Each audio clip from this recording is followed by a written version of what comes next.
Hello, welcome, happy Monday. Let me show you how to perform a quick top-down analysis and how to come up with a trading scenario.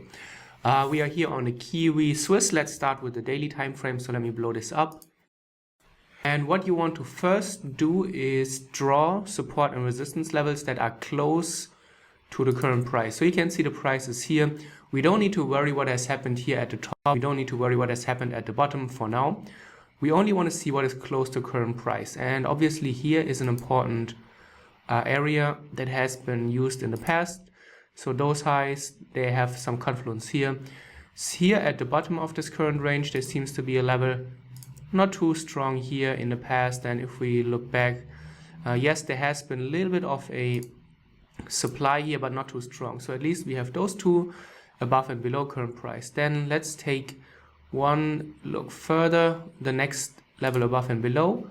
Here, not a super strong level, so we have some confluence here, no confluence here, no confluence, a little bit here, here a little bit. So let's see how it looks on the lower time frames, but that's the next underneath, and then we have the final level for underneath current price here. Above current price, we do seem to have some level here. You can see that the highs are here. We find some confluence in this area here, here, here as well. So that seems to be a good level. And then, yeah, just for the sake of completion, we could draw it here, but that's not really that important. It's too far away for now. Let's go down to the 4 hour and fine tune and also draw different levels. So that's how it looks on the 4 hour time frame. Looks quite good. We probably should adjust this a little bit higher so that we also catch the highs. Here, this one is not a super important level the way it looks like. There seems to be a zone here in this level. So from here to here, but here's really, this is a supply area. So I really want to see this on my charts. Why is this a supply area? Because something caused the price to drop significantly from this area. So there was a small range here. You can see that past range behavior then led to a sudden and strong sell-off. So this is really a level that you should have on your charts. Let me just write it down for you, if I can. So that's how you mark up then your charts. Supply. I can make it black. It's maybe a little bit nicer. So here is obviously a supply area.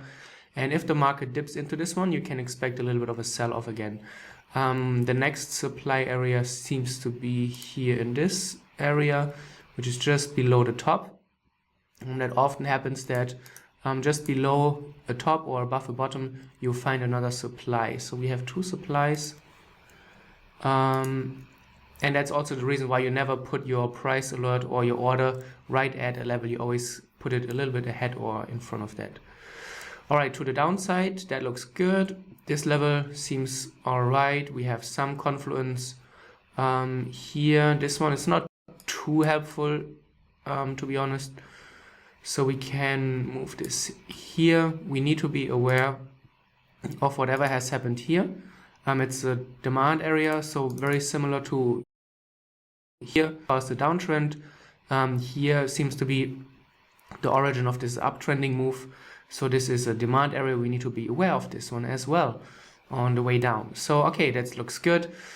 And let's go down to the execution time frame. So here we are. What is price doing right now? We are stuck in a range. And there's really not too much to do right now because as long as the market is bouncing back and forth between the support and resistance, yeah, the market is in a neutral zone, in a neutral phase, and the market participants, they haven't made up their mind what they want. There's no side that is stronger than the other, and you need to avoid such periods because you always want to avoid, or you always want to trade a market where one side is stronger than the other, because that leads to trending moves. So to the upside, we are looking for a breakout here, 675. To the downside, we are looking for a breakout below here, and then we can trade it from level to level. So this is how we would use that information. And then if we hit the supply, that's the question of what is going to happen. Are we going to find a resistance level and trade it lower, or will we be able to trade it next? Depends a lot on how strong the breakout will be at this point, and how we trade into the level. That's important criteria. But that's how you would use such information. You can draw pips, you can use moving averages, whatever suits your trading style. But that's how I would approach this market. Right now, I would close it again. I'm putting, or I already did put my price alerts above and below the range. And now, this is not a good market to trade. Just be patient and wait for it to get triggered. Happy trading.